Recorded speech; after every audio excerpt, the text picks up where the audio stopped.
everyone. Welcome everyone to the Careopening. This is so exciting, so amazing to have you here. We're just, we have a power-packed day with just incredible presenters. I just want to start by thanking my co-host, Zandra Jo Galván. I know you're there in the background, and you're going to have such a dynamic conversation in a little bit, and so many other wonderful leaders, thought leaders, and school leaders, education leaders, and educators that'll be here today. If you look at the background, you will see that there is a beautiful, diverse, and knowledgeable group of colleagues. And I have to kind of shift around a little bit because I don't want to block anyone. And so all these wonderful, but you can find this in your schedule, all these amazing human beings and leaders that are here today just to have a wonderful discussion that is about equity, that is about inclusion, that is about care, embrace, ecosystems of Carino, ecosystems of care, how we're able to really figure out ways to not just reopen. When I say reopen or care open, I don't mean just, the reopening of schools right now, right? And I know some of you have already reopened, so it's been, and I know it's been challenging. And I know some of you are winding up to reopen. But a care opening really, it is a metaphor. It is an analogy for how we reinvent our institutions, how we reinvigorate our institutions, how we really come back in a way with a new opportunity to provide for our students and their families, and for our educators, a support system that would allow us all to thrive in the academic and personal development world. So the pandemic's been rough to many. My heart goes out to the educators that lost a lot during the pandemic, and to our students that lost a lot during the pandemic. Some of us were lucky. In my immediate household, I was lucky to be able to provide for my family a safe space to shelter from the pandemic, to educate and learn it during the pandemic. So we went through a health scare at home. My mom got COVID. A few of my tias really ended up really drastically affected by it. But as a family unit, it was a health scare for us. We were lucky. Other colleagues were not so lucky. And I just want to take a moment to reflect on the colleagues that were not lucky and ended up being affected by COVID, and our students. So we went through a health scare as a family, but for some of our students and colleagues, they went through a health catastrophe. And that is the first point in this notion of the care opening, that we have to recognize as educators that when the students come back, and even now when they're back, they're going to have a little bit, some of them, right, of trauma from the impact of the pandemic that might be different from the adversities we faced. That some of us recognize that some of us went through health scares and some of us went through health catastrophes. And being equitable means that we have to address the needs of those students and their families and our colleagues too, other teachers and staff that went through a health catastrophe. And differentiating that allows us to provide the adequate resources to those that were really hit hard by the pandemic. During the pandemic, teachers reinvented themselves.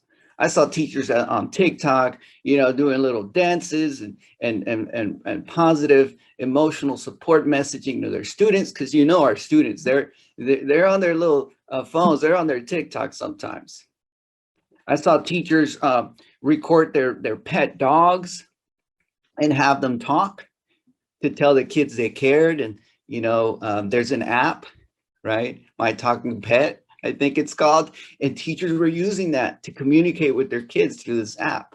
I saw teachers learn Zoom, Google Classroom within weeks that the pandemic hit. I saw teachers set up lighting and background to be able to teach their kids from home. I saw teachers spend a lot of their personal money, and they were not compensated by the state or by their district for all the money, the small fortune they paid to be able to teach their students.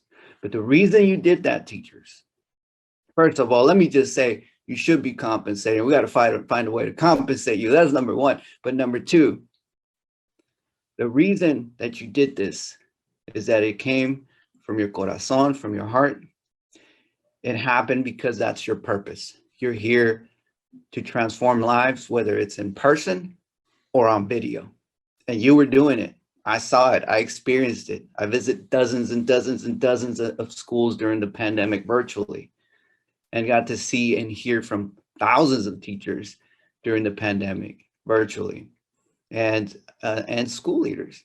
And I got to see that folks were being transformative. They were reinventing, re-evolving, revolutionizing, right? Revolutionizing or revolutionizing, revolutionizing education.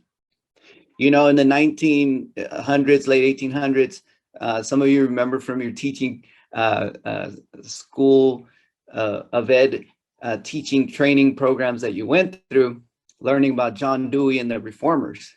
They're the ones that brought out public education for everyone in the late 1800s. And that was a big revolutionary movement, because before that, only the elite got an education.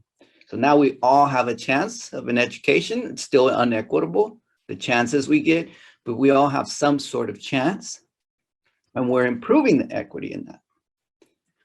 Well, today, 100 years later, after the first system of reformers in education, now we have the reform system of education 2.0, and that's all of you. That's the people pictured in the background here. We are the new reformers. We will change education. Old school, harsh discipline, zero tolerance policies, kick kids out of school.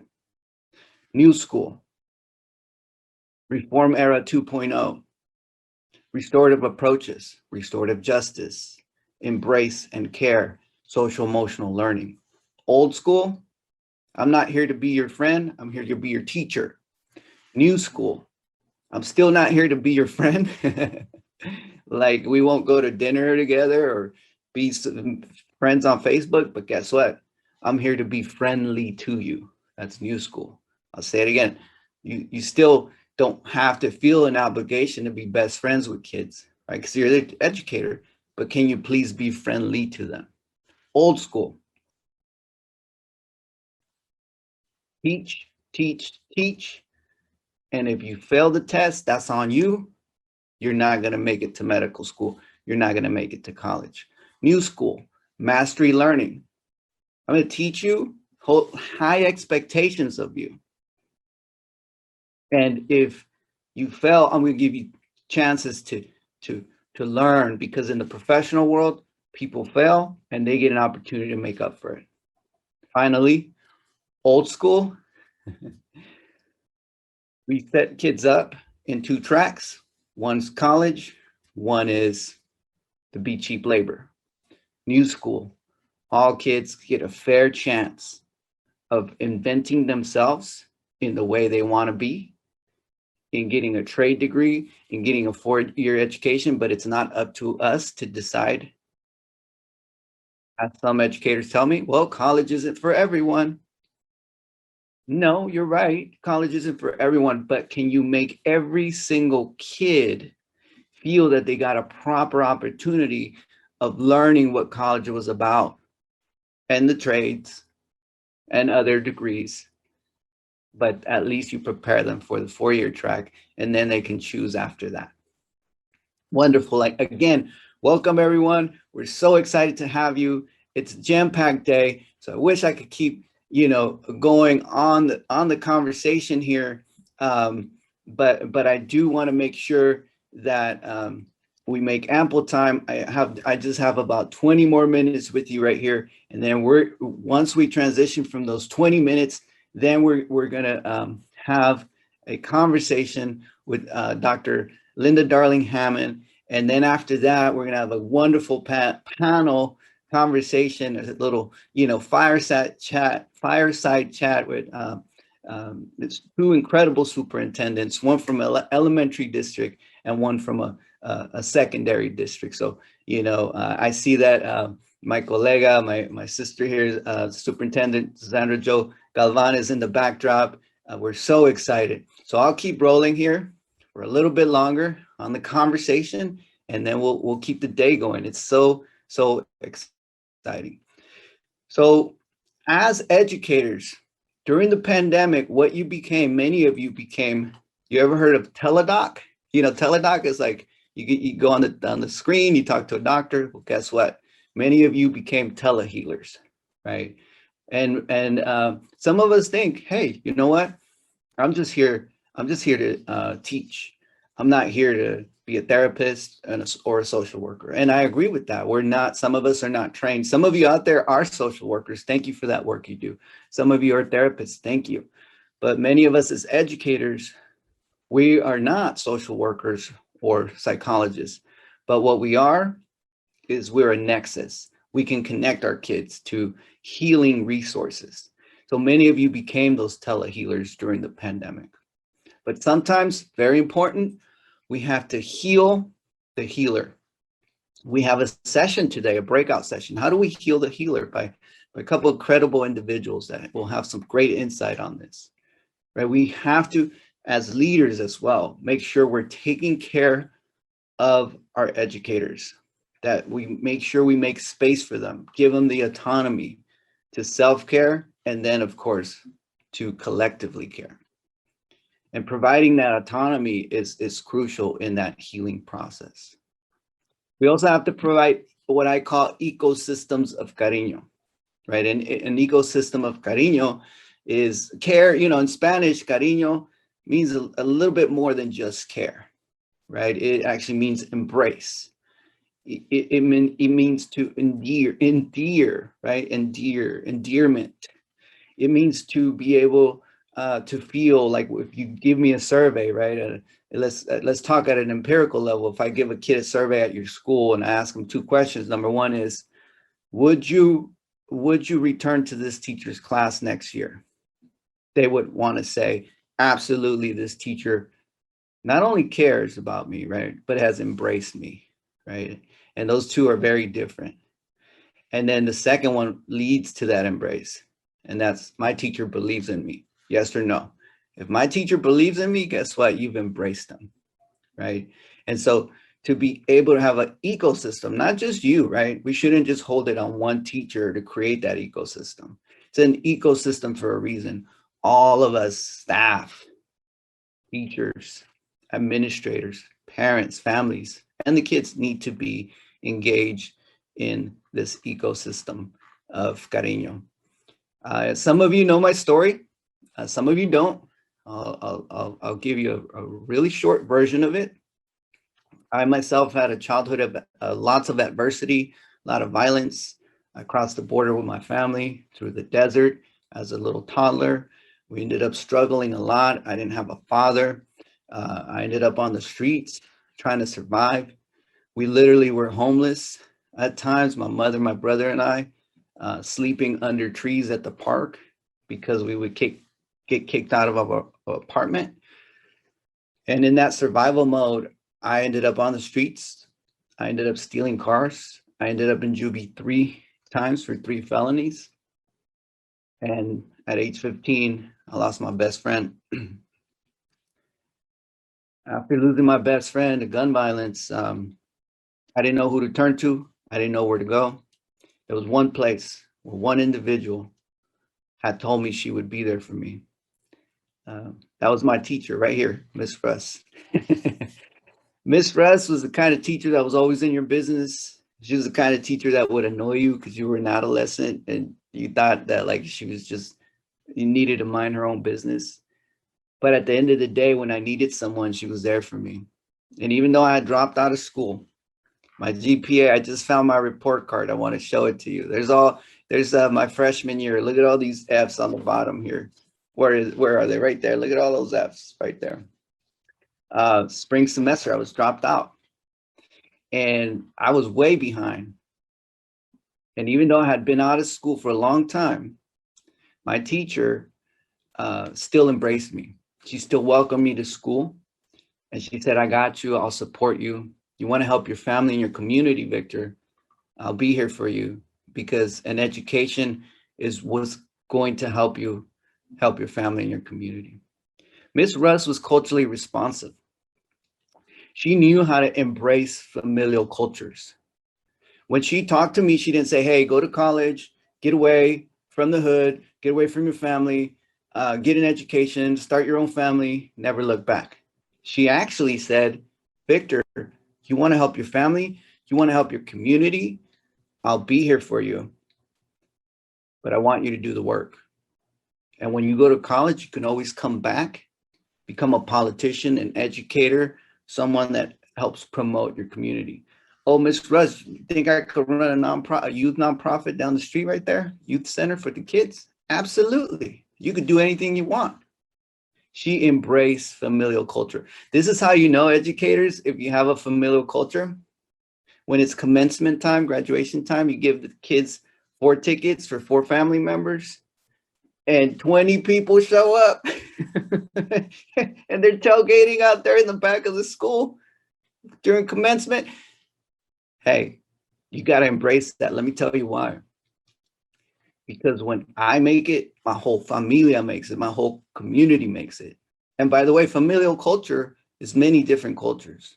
It's really a working class culture ethic. So various, ethnic, racial groups have familial cultures. It's important to embrace that. And if you teach in a school where it's mostly familial cultures, then why are we still teaching in the old school model of individualism and meritocracy on the individual level when it should be prosperity at a familial level? I'll say it again, very important framework here. Individuality as a meritocratic achievement. That's the old school education model. We're still teaching it, versus prosperity as a familial achievement. That's the new school model for familial cultures. Very important to embrace. If you're in schools that have familial cultures, there's a way to measure this, by the way. I just gave you an easy way, right? Commencement time, but there's so many other ways to measure it. So going back to my teacher, she would always tell me, Victor, I believe in you, you got this. This positivity helped me believe in myself before I even could believe in myself. My teacher was believing in me, and that empowered me to believe in myself. She would always say, you'll meet presidents. And I was like, teacher, you're crazy. Estás loca. 20 years later, after, I wanted to show you this picture right there. there I am, throwing up gang signs. That's who I was when my teacher knew me. But somehow she saw me this way, but that person never existed for 20 years. They didn't exist for 20 years. But it was interesting. She would project for me a future that I couldn't even begin to imagine, right? She would say, you meet presidents. 20 years later, I had the opportunity to advise the Obama administration on gun violence and policing. I went to the White House. I was in the Eisenhower building for 4 hours, advising the administration on gun violence and policing, his domestic policy council. In the evening, I went to a little White House gathering, a congressional picnic. So it was Congress people and just a few, other people. And I brought my family. We got to meet President Obama. We shook his hand. He high-fived my son. And that moment that Obama's hand and my son's hands touched, guess who I'm thinking about? My teacher. Miss Russ, you really are loca. You really are crazy. Can you believe that this teacher could predict the future? Well, let me tell you something, educators. Teachers cannot predict the future, but they can project the future. Teachers cannot predict the future, but they can project the future. And to project the future for kids every single day at an emotional level is so crucial. Our research on the different types of support, there's 4 kinds provided in schools, is showing that there's tons of informational support being provided right now in schools, which is wonderful, but very low emotional support. So it's crucial to balance out for every piece of informational support you're putting out there to balance it out with emotional support. And those two are so important to go hand in hand together. Informational, hey, this is how you get to college. Here's your instructions. This is how you go to a 4-year. And this is why you need to set yourself up from when you're really little to take AP courses. That's all informational support. We need that. Emotional support is, listen, one day you're going to have to take these advanced placement courses and set yourself up for college. I believe in you. You got this. One day you're going to do incredible things to help yourself, your family, and your community. That's the emotional support piece. Those two are very important, and they have to tie together. So what my teacher did for me is that she projected self-actualization, even though I never saw it in myself. So it was educator projected self-actualization that she was putting out there. It's an important framework to take on to project a future for someone that they haven't even begun to imagine. Recovering from the pandemic, many of us are coming back traumatized. Educators, secondary trauma is real. Please, let's find ways to address it and support our educators through that secondary trauma. Again, there'll be a few conversations throughout the day. One of them on team building, another one on healing the healer, and a few others for, with administrators and teachers in the classroom that will be talking about this throughout the day. So trauma-informed approaches are crucial. They're important. However, my own take or our own take on trauma-informed approaches is that we are more than just trauma. Right? Trauma, of course, derives from and stems out certain kinds of emotions, but those emotions, they fear and anger and anxiety, are not the only emotions that we walk around with. People that are traumatized, and I have PTSD myself from the gun violence I experienced as a kid and other forms of violence, actually, not just gun violence. So I constantly am going to therapy, throughout my life. I don't think it'll go away, but all to say that I'm also happy. I'm also joyful. I'm also, a successful father and professional. I'm not just traumatized. So for me, beyond trauma-informed approaches, or for us, is emotion-informed approaches. And my partner, Rebecca Morales-Rios, and I wrote about this in 2019 in our book, My Teacher Believes in Me. But this is all about how do you provide, right, an approach of academic achievement, because that's what we want for kids, academic achievement. Combine it with the emotional and personal achievement. This would be an emotion-informed approach that acknowledges all the various components of human emotion. And again, the goal of this Careopening conversation is for us to think beyond deficits. This isn't a learning loss, right? What did our children gain during the pandemic? Maybe emotional gain. Maybe they were able to bring back the skill sets of surviving, and now we have to teach them not just to survive, but also to thrive. And learning cultivation, right? That we're growing their minds, we're growing their ideas, we're growing their personhoods beyond just trying to accelerate, right, the learning, which is very important. We accelerate the learning, but the way we accelerate it is through a foundation of emotional support. At the end of the day, educators, You know, my teacher believed in me so much, she tricked me into believing in myself. Let's continue this beautiful work of believing in our students, providing them that embrace, those ecosystems of Carino, providing our students and their families a foundation for them to be able to have academic and personal achievement in the future. I really, really want to welcome everyone again to the Careopening.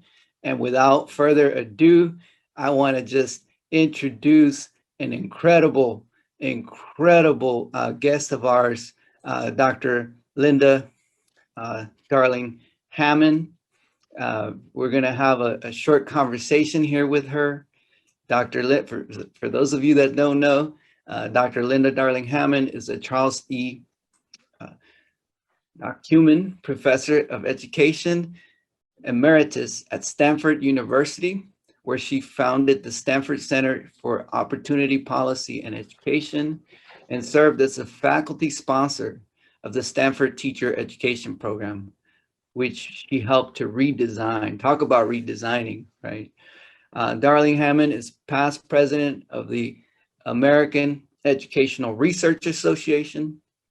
He is also a member of the American Association of Arts and Sciences and of the National Academy of Education. In 2006, Darling-Hammond was named one of the nation's 10 most influential people affecting educational policy. She led the Obama education policy transition team in 2008 and the Biden education transition team in 2020, just recently. Darling-Hammond began her career as a public school teacher and co-founded both a preschool and a public high school.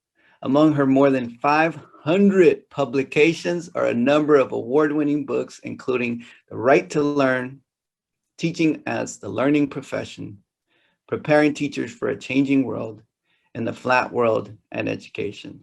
She received an EDD from Temple University with highest distinction and a BA from Yale University, magna cum laude. When I grow up, I want to be just like you, Dr. Linda Darling-Hammond. We appreciate the opportunity to invest time with you, and we have a few questions for you. Welcome. It's great to be here, and I really enjoyed listening to your talk before I got here. Right on the money, we can pick up right where you left off. Wonderful. Well, thank you. And yes, you wrote a few incredible pieces in Fortune and in other places, but most recently in Fortune. And you talked about sort of this accelerated learning and the reopening. The pandemic has created more equity and opportunity gaps, it seems like, for some of our most vulnerable students. What are you most concerned about for these students as we return to school?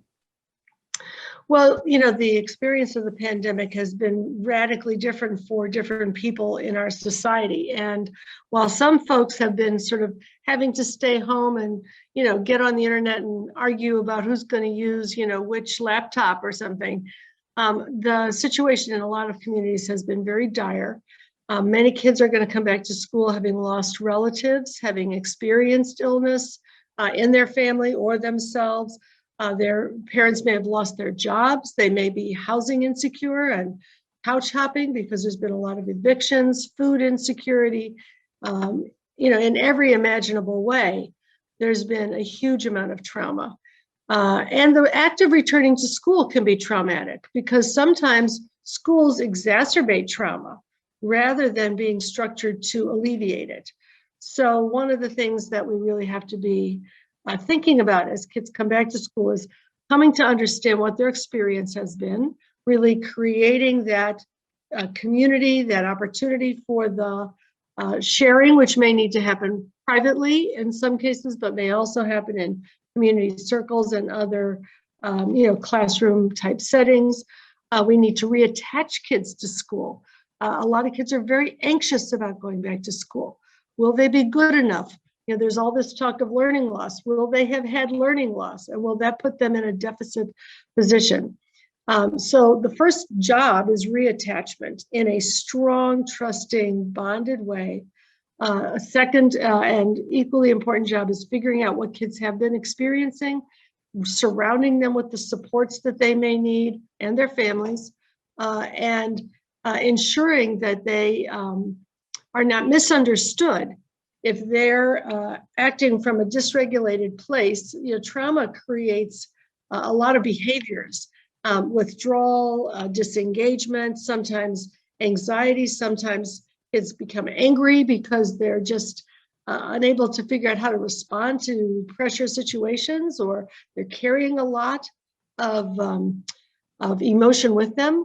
And it's very important for educators to respond to that with caring and with listening and with outreach and support, rather than with disciplinary, punishments, or, you put your head down, you're out of my class, or exclusionary tactics. Thank you so much. Yes, I appreciate that idea of reattachment. In our research with kids that, during the pandemic, many of them would, they would always say something like, I want my teacher to meet me where I'm at. And they would say things like, less homework, more home care. And then I was like, what do you mean by that? They're like, I'm at home having to care for my siblings. I'm at home, having to care for myself. Can the school care for me?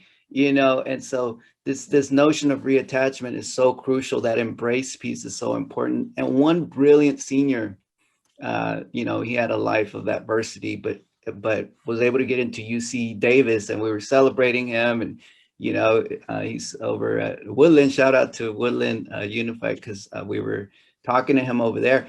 And he said, I'm going to UC Davis. And I said, well, how has the pandemic been for you? And he goes, it's been disorienting, Dr. Rios. It's been disorienting. And I was like, whoa, he's a brilliant senior. So I'm like, and it made me realize that we need, as you say, Dr. Linda Darling-Hammond, reattachment. We also need reorientation. And this is what this young person was telling me. We need some reorientation. Absolutely. Absolutely.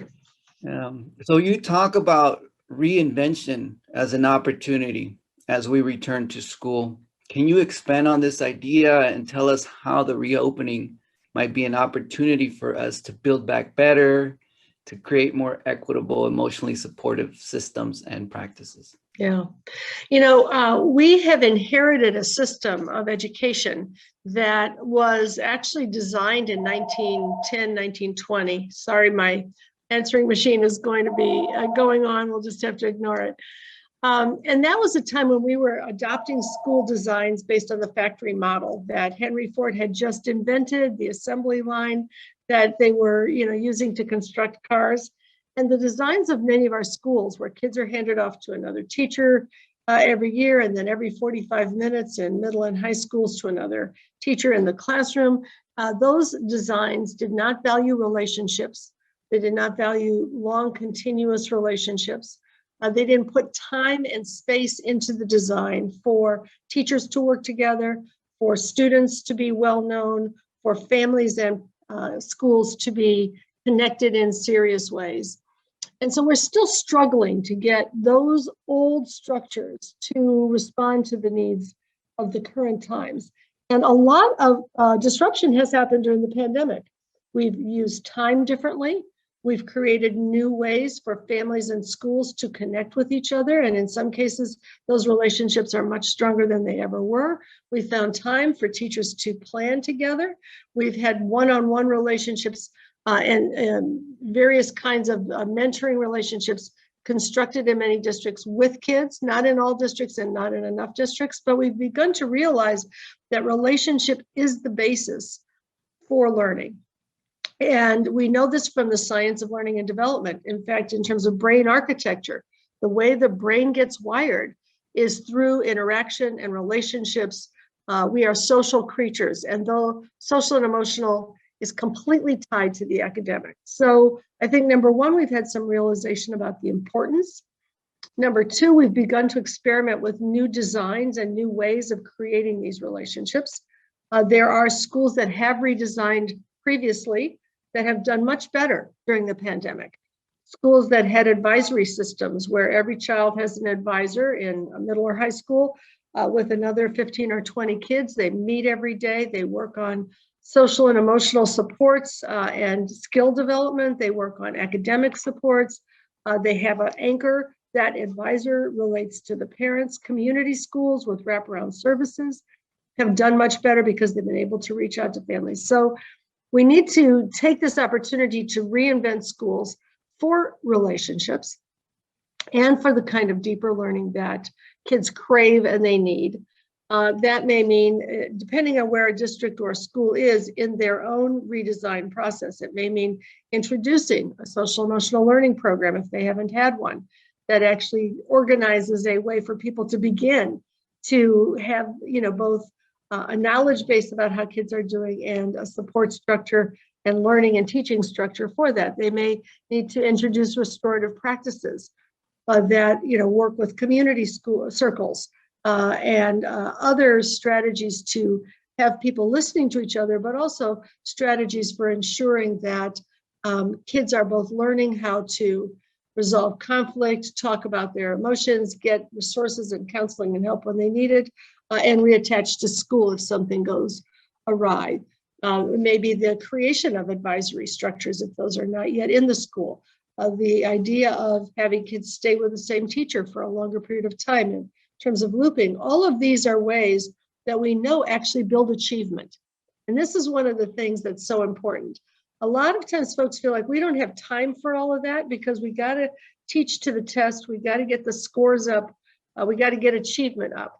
But in fact, the evidence shows that schools that have put in place social and emotional learning programs and other supports have higher achievement, and their achievement improves because they're building on the base, as you said earlier, of the foundation on which we can build our minds work better, our anxieties recede, we are actually better learners, there's less disruption in the environment, schools are safer, kids feel safer, and then the learning is much stronger and it happens much more rapidly.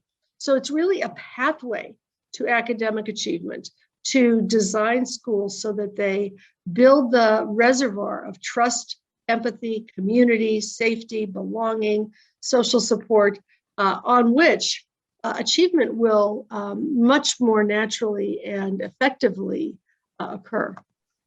Thank you. Yes, that kind of reminds me of this kind of metaphor I use. It's almost like the emotional support is that soil, that rich soil that we cultivate for our students, and that's the environment, those ecosystems of care, the social emotional learning practices. And then we think of the academics as that seed that sprouts, or the kids themselves reaching academic achievement is the seed that's sprouting. But if we don't have good, fertile, vitamin cultivated, enriched soil, we're probably not going to get too far with the academics. So it's counterintuitive. It truly is. Sometimes we're like, oh my goodness, our kids, they've lost a whole year of learning. We got to catch them up. I have to tell you that, I stopped learning in 3rd grade, and I didn't start learning again until 11th grade because I just shut down from school in 3rd grade, ignoring teachers, not doing homework, not reading, not doing any assignments. So in 11th grade, when I decided to change my life around, I was literally learning how to write just one paragraph. And so my accelerated learning happened from 11th grade to really sophomore, junior year of college in a short amount of time.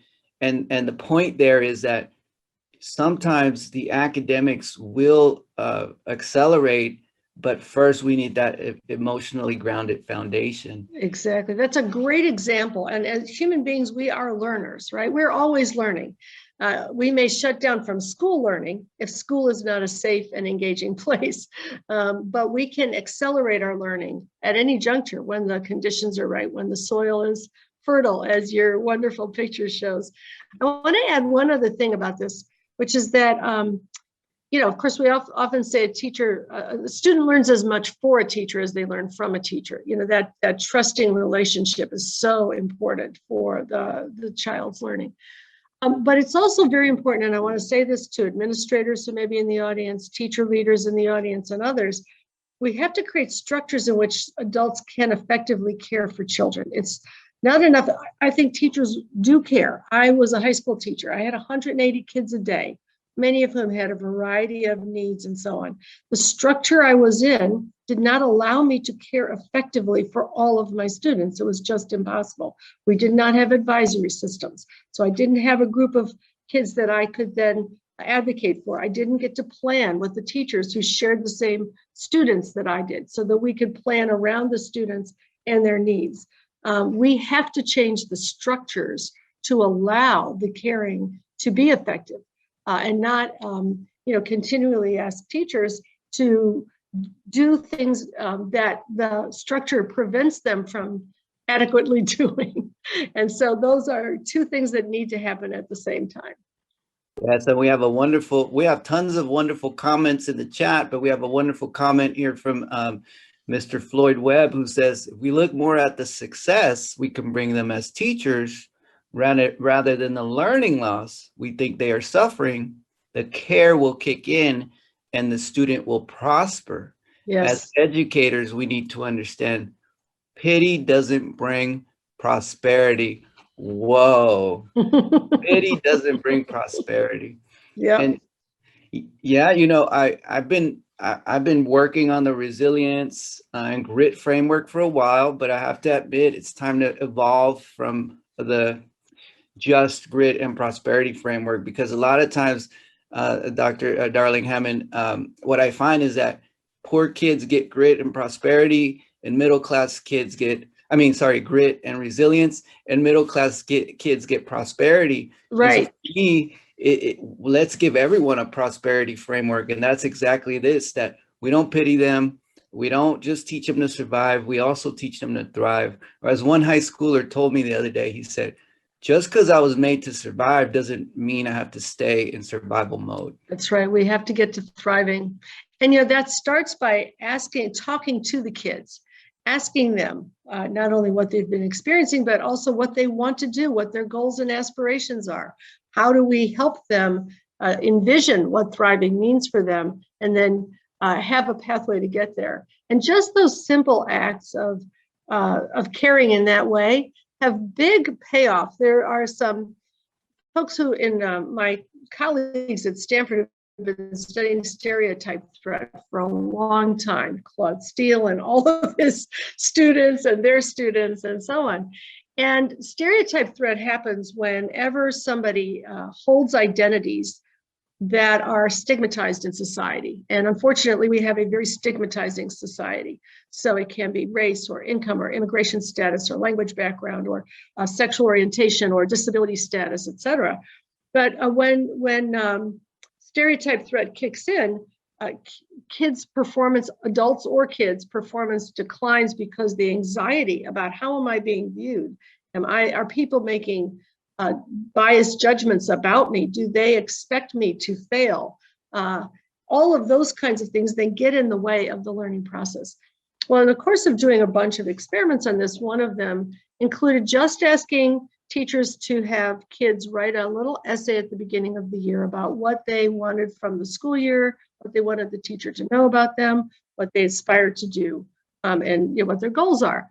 And then the teachers would answer these little essays. And the kids who had just that experience of being seen, being heard, getting a response that says, I see you and I care about you, had much higher grades, not only throughout that school year, but for school years beyond that.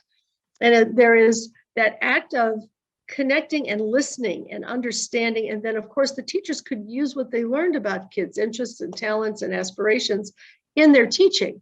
We've got to make room for that, especially at the beginning of this school year, but we should be doing that, every year. I agree. And, there sometimes is resistance to these social emotional approaches to building academic foundations. And sometimes that resistance comes from a well-intentioned place. It's kind of like, look, parents expect me to teach the kids the academics. The state is expecting me to, bring them to a certain level so they can pass these tests or show good marks The incentive system in the education system is set up to where it rewards, those schools that are, showing high grades in the tests. And so, there is a pressure on educators where, they're having to face two, it seems like insurmountable odds. And that's one is, yeah, teach SEL, but guess what? At the end of the day, your quality is going to be judged by how well the kids do on tests. And so that kind of has to change structurally, because otherwise there will be that resistance by certain educators that are like, listen, I have to make sure that I'm following protocol and the rules here. And at the same time, as you mentioned, there's those studies by the scholars there at Stanford. We just conducted a pilot study with SEL at a middle school, where the one math teacher was shortening their math lesson and adding 5 to 10 minutes of SEL at the opening of class every day.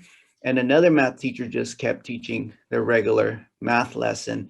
Turns out that the kids with less math lesson, but combined with SEL, ended up scoring better on those pilot math tests we were giving them. So, there's something to say about the SEL piece helping even in those STEM courses. Absolutely. It opens your mind. First of all, it allows you to be in touch with who you are and what you're feeling and how to engage with others.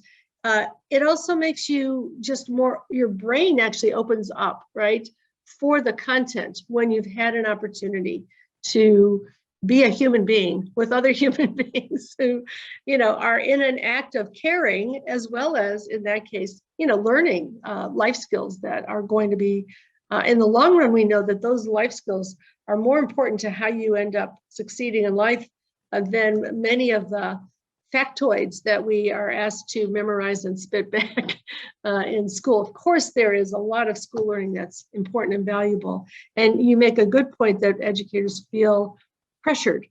Now, let me say there's something else that could change in this pandemic, and that is that the fact that last year we couldn't give statewide tests, which have been designed through federal law to have a high stakes sort of often punitive flavor to them. This is something that was introduced in 2002. We didn't have that before No Child Left Behind.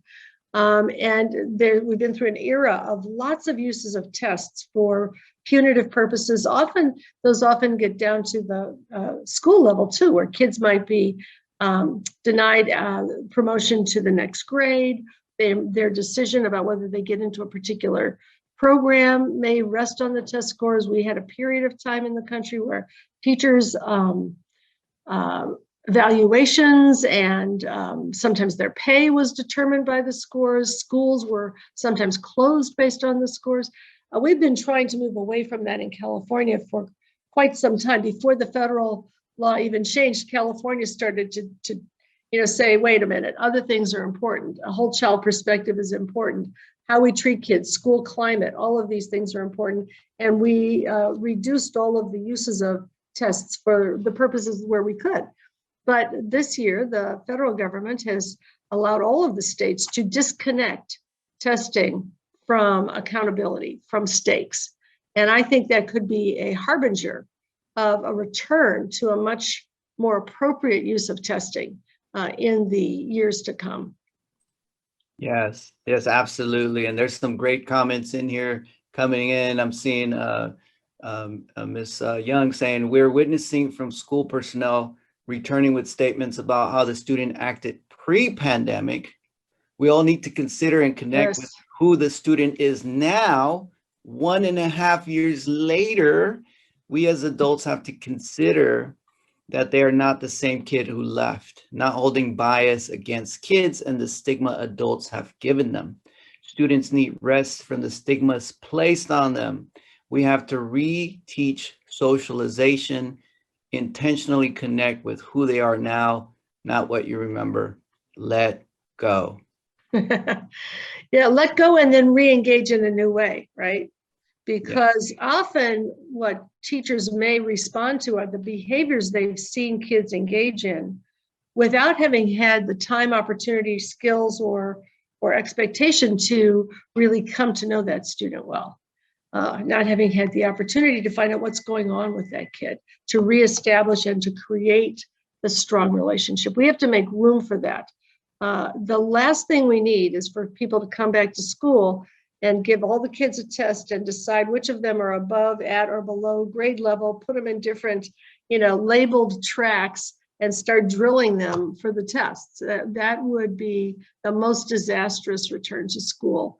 I could imagine we need lots of space for the building of those relationships, new community in the school. Every kid should feel like they are known and have been touched and heard in some way. And that what we know from lots of research that you've mentioned and I've mentioned, but also from experiences, that the rest of the school year will be an entirely different experience if we can start it that way. That's wonderful, wonderful. Not only do we have a new education revolution, if you will, the opportunity to reinvent our schools, but also during the pandemic, we saw, well, there was a twin pandemic. One was, of course, COVID-19, but the other pandemic was the exposure of global racism and the revolution that came against global racism, starting here in the United States with particularly the lead of Black Lives Matter as a movement.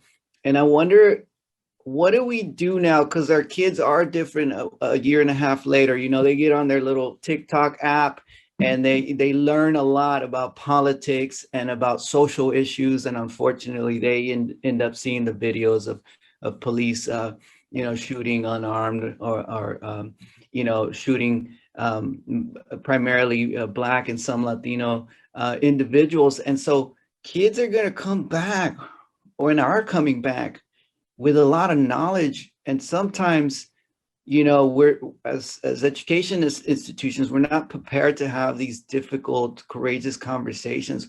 What can we do, Dr. Linda Darling-Hammond, to prepare ourselves to have conversations that are productive, where kids can hear from us as professionals rather than just seeing, someone's perspective on, say, social media? How can we incorporate these new identities of resistance that our children are bringing back to the classroom? Well, I think that the point you're making about courageous conversations is a really important one. I'd like to, though, start by backing up a little and say, what is the environment they're returning to? Because, it's not like racism is out there. Racism is in here too, often in the school. So the first order of business is to sort of take stock of to query the school practices that already are existing. What does school discipline policy look like? Are there police in the schools rather than counselors? What's the tracking system look like? Are they coming back to a school where the tracks are, also racially construed and sending messages in that way? What does outreach to families look like? So the first thing I would say is that the messages in the environment have to be both culturally responsive and also anti-racist. So they should come back to an environment which is an environment signaling. And those of us who go into schools are always looking for, what are the signals? What pictures are on the walls? Which kids are being supported and held up? What clubs are being talked about or advertised? So we have to think about, what is the environment? What kind of norm setting and trust building is going on in the environment? Many schools have been moving out the policing, that has to be dealt with. They should be coming back to a safe environment, a restorative environment, one in which counselors are the norm rather than police officers. And if there are school resource officers in the school, they should not be there for policing.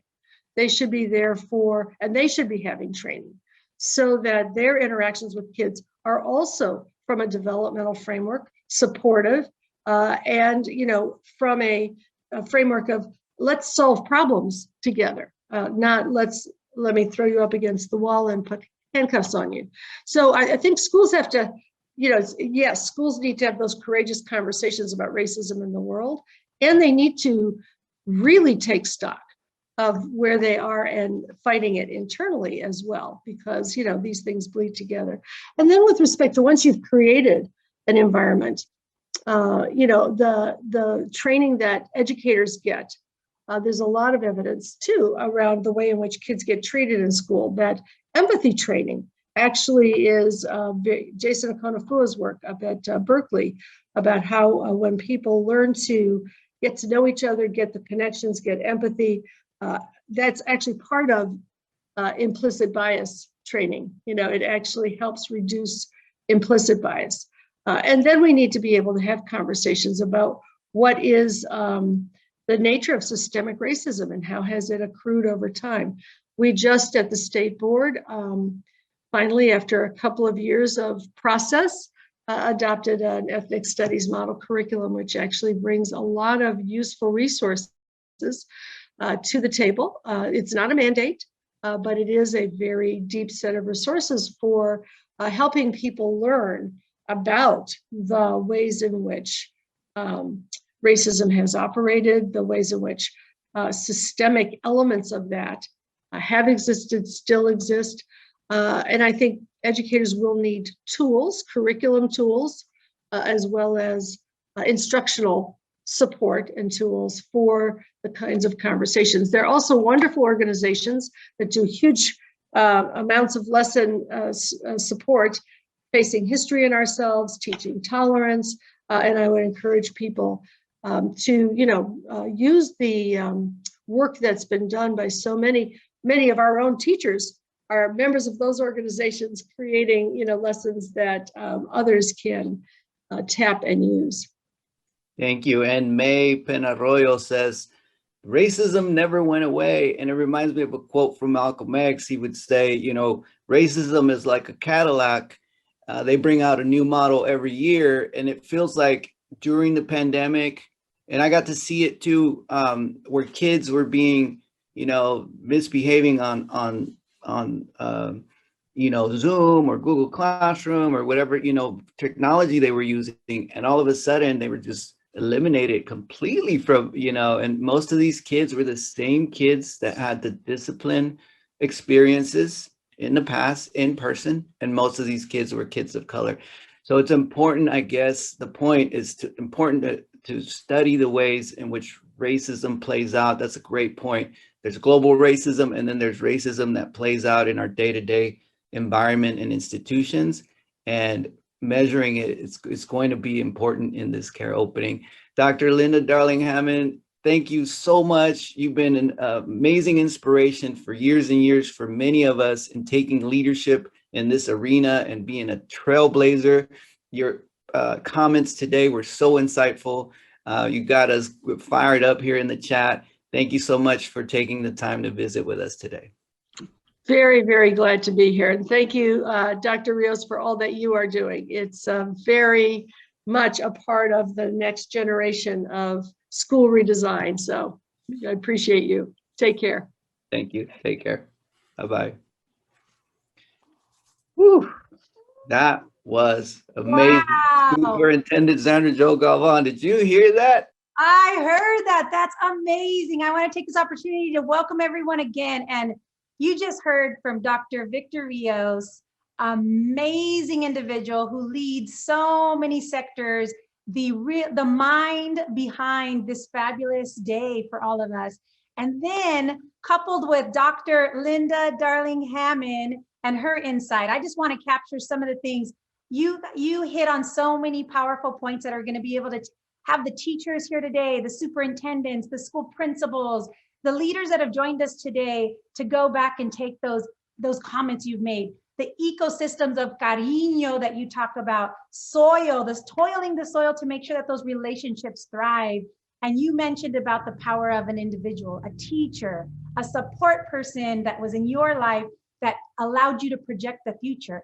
And look at what you're doing today and convening these amazing individuals.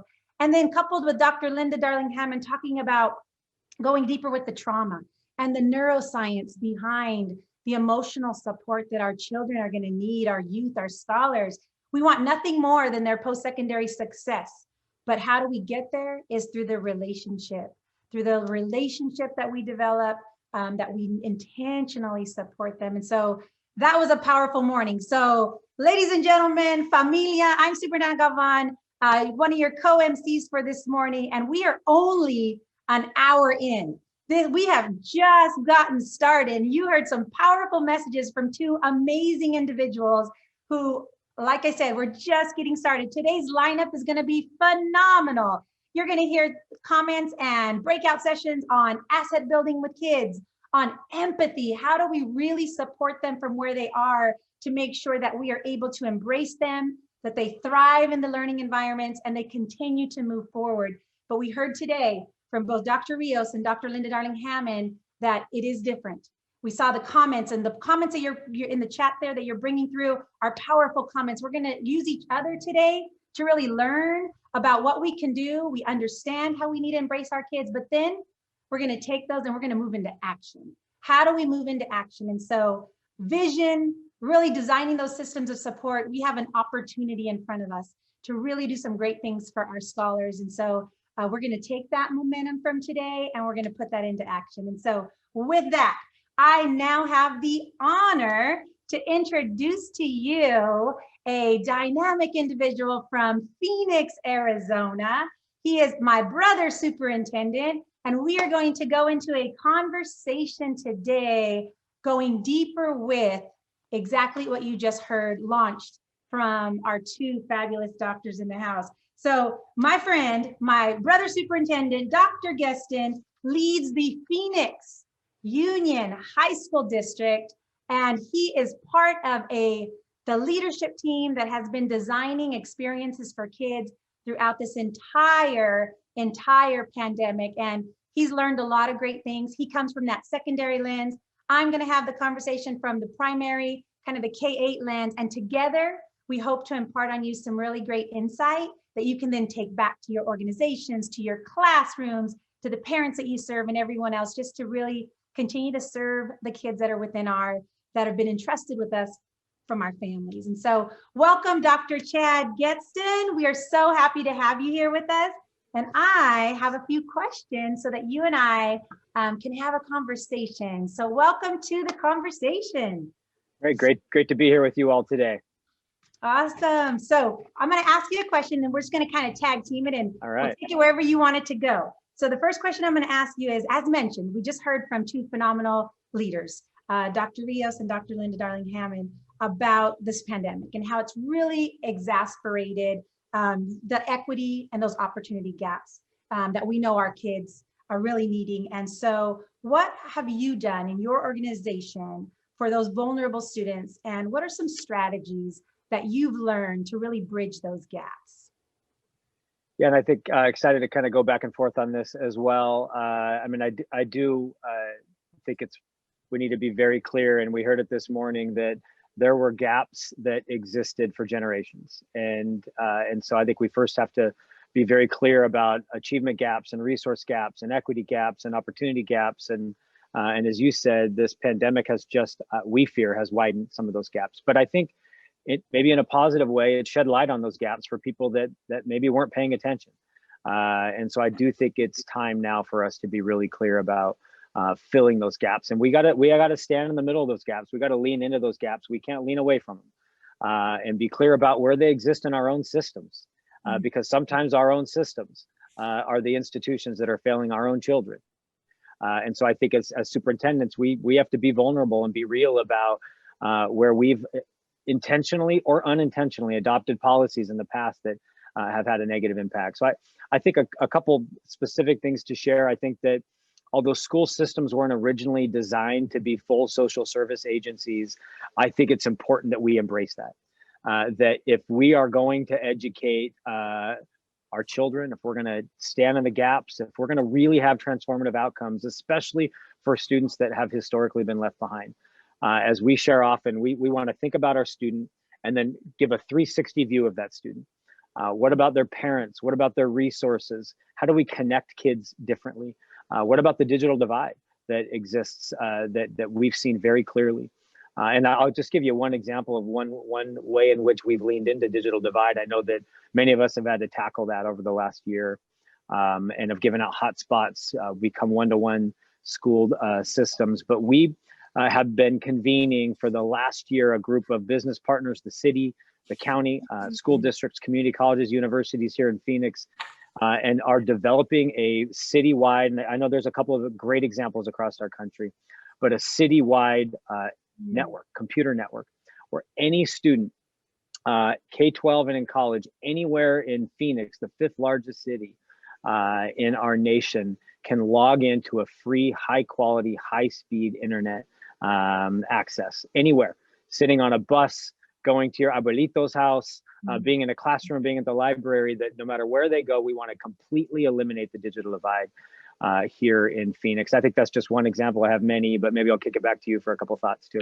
Yeah, awesome. I love that you've shared about just that digital divide. It did really expose a lot of inequities systemically, and how we see that is a basic utility, having free access to internet that we discovered. And so in your experience, similar to here in California, I'm on the Central Coast in Monterey County, predominantly 95, 98%, a Latino county. We have a lot of farm workers that trust us as individuals. And so as we look at moving forward and embracing our students and our families as partners, how can we work on that? And so similarly to what you did in our district, we parked buses on every corner of town. We mapped it out. We looked at where they were.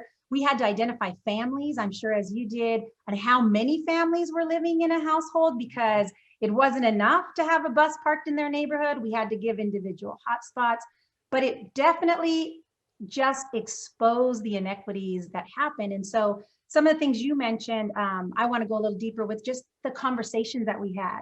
It really awakened our why we do what we do and who we serve, and how we had to shift those adult conversations really about what are we going to do differently as we move forward together to support our kids. And so culture, like I'm sure as culture is a big part of our organization. If our adults in the environment really truly believe that kids are going to be successful in that post-secondary world, how do we then understand what they've gone through? And I want to go into like the empathy lens as well, and how we have to be truly empathetic. I was just meeting with some of my administrative team and teacher teams and talking about the empathy and how important it is to not judge people before we understand what they've been going through. And that's a lot about that opportunity and the equity, because we don't know of the parents that are coming back and sending their kids, how many have lost a loved one, how many have lost a job, how many are just trying to be supported in that environment. And so I think similarly, how do we continue to support those relationships, nurture them, but know that there's a lot of other stuff coming back. The kid is not just coming back as an individual. They're coming back with a whole lot of other things that socially, emotionally, that Carino that Dr. Rios talked about, Dr. Darling-Hammond talked about the neuroscience, and really about kids can't learn really if they don't feel emotionally, connected to that school system, because we'll never get to the academics if they don't trust you and believe in you, and that anxiety that exists. And so with that, I want to ask you a little bit about what have you done in your district to really design equitable, emotionally supportive systems and practices? Yeah, I think let's go back to during pandemic. I loved a couple comments that I heard this morning that, our students aren't coming back exactly as they were before. And so to think about our students, I think it was Dr. Rios who said, it's been a year and a half since we had our students back full time, as we hopefully will next year. So we have to understand where they were, how they experienced, but how they show up. And so a couple of things in particular, during the pandemic, we launched a program in Phoenix Union where it was called Every Student Every Day. And we, as the pandemic launched, we made a commitment as a school system to literally call every student every day for an entire quarter. That meant that even I had a group of 10 students that I called every single day. And we used that to really create a database of what are we seeing and experiencing in our community, of the 30,000 kids that we called, how many are struggling with rental assistance? How many are struggling with utilities? How many have a digital divide issue? What are the social emotional needs? What are the academic struggles?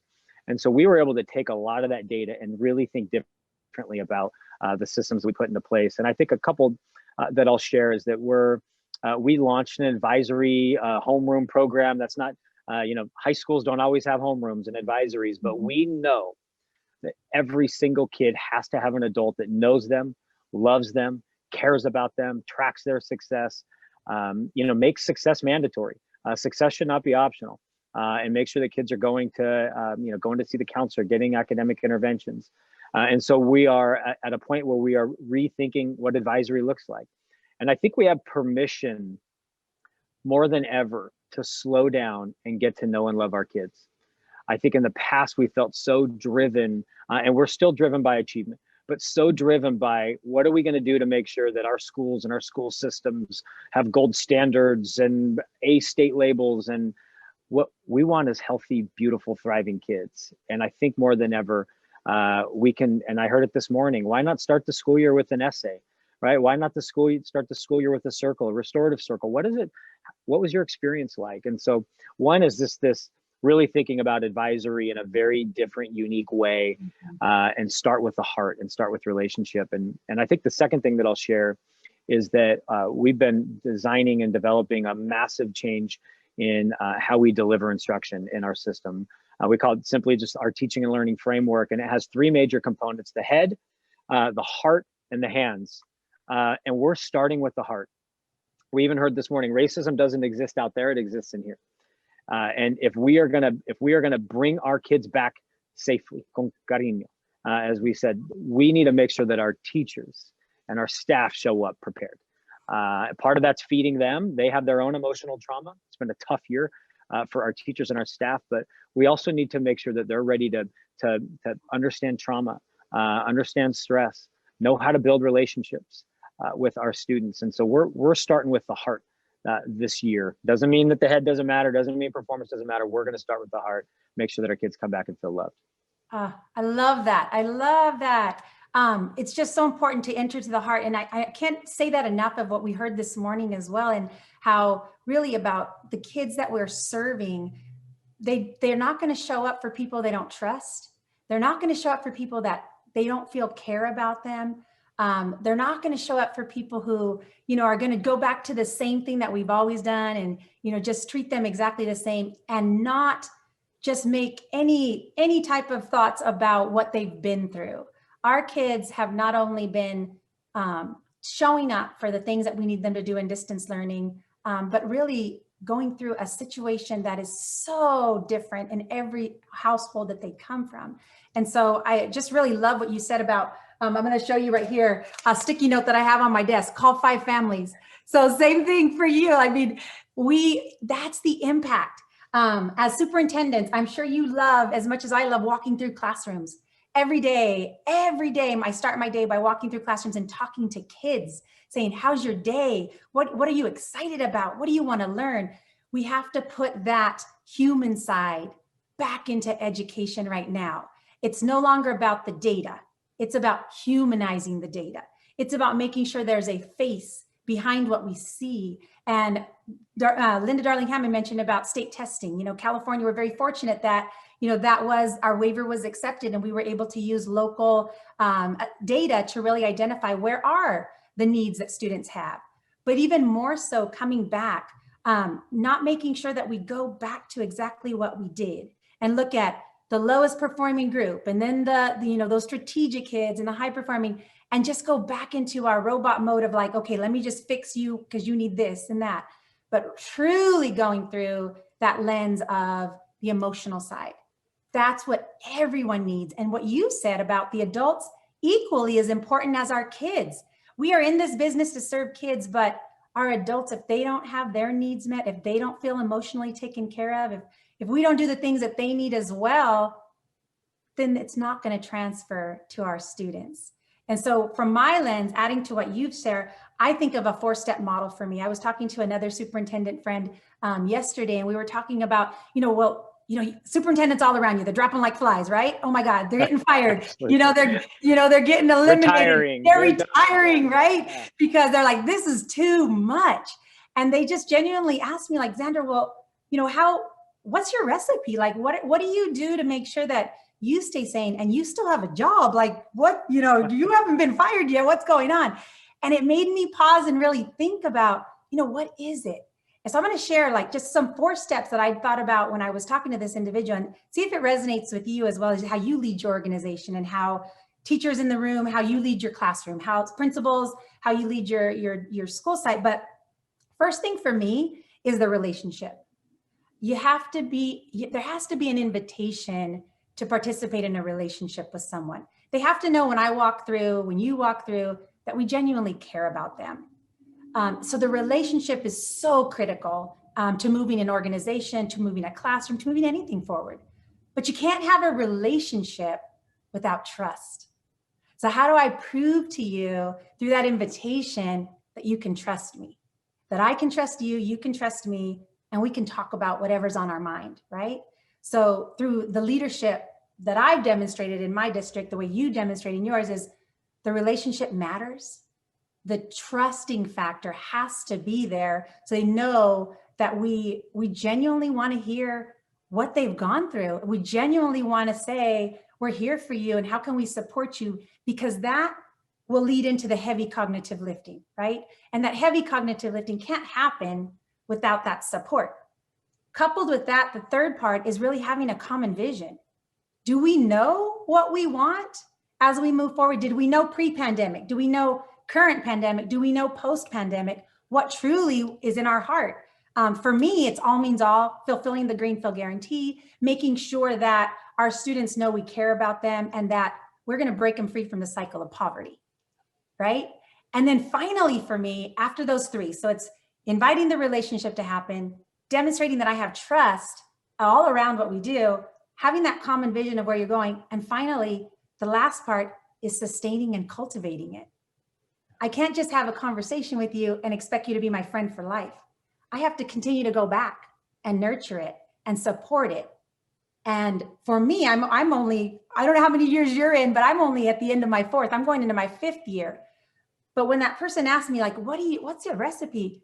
It's all those factors. And that cultivation is what I'm doing now.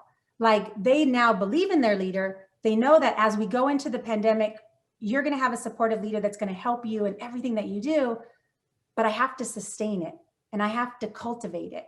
And I have to continue to prove that we are here for you and we believe in you. So just simple things that, that we can do, but I want you to share, like, from your perspective, like, do those resonate with you? What have you added? What have you done? For sure. I think it reminds me of that quote that organizations move at the speed of trust. Yeah. Right. And if you haven't built relationships, you haven't garnered that trust of your community, your kids, your families, your community, your governing board, whatever that might be. Trust is at the foundation, and you can't go anywhere at any speed whatsoever if you haven't really focused on that. I think what resonated with me, we must have clear mission vision of where we're going. We've also made a commitment, and we did this a few years ago, that we will be a values-driven organization that clearly defines our values and lives and breathes those every day. And we adopted 6 of them. I won't necessarily go through all of them, but the first value in our system is be compassionate. And it is based on this belief that love and respect, and we talk about love. We're not afraid to talk about love in our system. In fact, the theme of our welcome back this year is love and learning. Because you're not going to have learning without love. And I don't think you're not going to create any sort of foundation for love if you're not trying to grow together as a community. So be compassionate. This idea that respect, empathy, love, inclusivity, that has to be number one in every decision that we make in our classrooms, all the way to the superintendent's office. And this is the end of my 6th year. So starting my 7th year, this is a tough role, a tough time to be a superintendent. Many have not survived, as you know. Yeah. And I think if you are clear about your values and your beliefs as a leader, but also as an institution, I think that's created stability. And I think some communities have even found ways to thrive in unique ways during this pandemic. Yeah, you know what, Chad, that's what you talk about your values. I think that's something that we have in common. And I know people can go to your website probably to see what your strategic plan is, your core values, what your mission, your vision, that what you truly hold close to your heart. Your theme for next year about the love and the learning is because you believe in so many core values as an organization. On our website, if anyone's interested, we have a strategic plan, and our core values are very similar. Like, we're not going to let each other fail, right? We're going to take collective responsibility for the success of every student. We're going to respect our parents as they come into, our offices, and treat them as partners, not as, anything other than a partner in education. So what you're saying completely resonates with me, because without core values that an organization has, anything gives, right? There, any flavor of the month will pop in, and you'll jump on that one. And so I love what you're saying about that, because it just resonates. If you don't have something very close that you believe in that is aligned to that vision as you move forward, you won't be as successful, right? All right, I have another question for you. Okay, all right, let's do it. So now we're going to go into a little bit of anti-racism and equity work, and this is where we'll close out. So we got about 5 minutes left. So as school leaders, what are some measures that you take through an equity-driven, anti-racist lens? So I think we'll start with that phrase, anti-racist. I think it's very, very clear that an organization needs to come out boldly and just state and stand behind the fact that we are clearly an anti-racist institution. And then you have to match that with action. But I think if we're not willing to stand up in front of our community, our business community, our broader community, our staff, and say that in this system, it's not enough to just be not racist. We must clearly be actively anti-racist. Yes. And I think a few things for us, we heard earlier today about school resource officers. We made a bold decision. We, like many systems across America, had school resource officers for many, many years. And at the end of the 1920 school year, we decided for the first time in 2 decades not to renew our intergovernmental agreement for school resource officers. And instead, we launched an over $1 million participatory budgeting process, where we literally are putting the money that we were spending in SROs in the hands of our students and our parents and our staff. And they are engaging in a 1.5-year long process to reimagine school safety without officers. And the ideas that are already coming out, when we are intentionally engaging thousands of students and parents and staff to say, what does it look like to have schools where a different kind of safety becomes priority, your social and emotional safety, your psychological safety. We can still have physical safety, because even if you have an officer, it's not their job to, as we heard today, you're not out handcuffing kids and roaming hallways. We don't need that anyway. So that's one. We're going to completely reimagine school safety without school resource officers. Of course, there are times that we need officers to confiscate this or come manage this issue, but they do not need to have a constant presence on campus all day. Police presence might mean something different from me than it does from some of our students. We have to be very clear about that. And then I think that the other thing that I would say is around CRPI, right? This culturally relevant pedagogy and instruction. We heard a little bit about ethnic studies earlier. We also have to be really clear about what we expect our teachers to produce in a classroom. Our kids must be able to see themselves every day in the classroom. That starts with the curriculum. And that's not just, we heard a little bit about ethnic studies this morning. Ethnic studies can't just be this one course over here, just a selective course over here. We made a bold decision this year to actually transform our senior English class this year. Students have a choice. They can take a traditional senior English, which we want to eventually get rid of, or they can take senior literature from an African-American perspective, senior literature from a Native American perspective, senior literature from a Chicano Latino perspective. But that's also not enough. Are we looking at our curriculum? What are the authors that our kids are reading freshmen through, for us in high school, freshmen through senior year? What science are we teaching? What history are we teaching? And so it can't just be these one-off elective courses. How are we seriously thinking about curriculum and pedagogy and instruction? And I believe, as you know, it is as tough as it can be. It starts with us being very clear that it's not just the anti-racist statements, the actions that follow. There you have it, ladies and gentlemen. Common message, look what you're doing. You're taking action. You're looking at kids first, your community, your families, and making bold steps to make sure that students are served. It doesn't have to be punitive. How do we proactively start serving our students rather than automatically doing what we've always done. And I'll just add one thing as we're going to get closed out here is when a student acts out. I heard from my brother, Jimmy Casas, just recently this week, and he talked about when a student acts out, I want us to flip that lens and say that they're saying, help me, help me.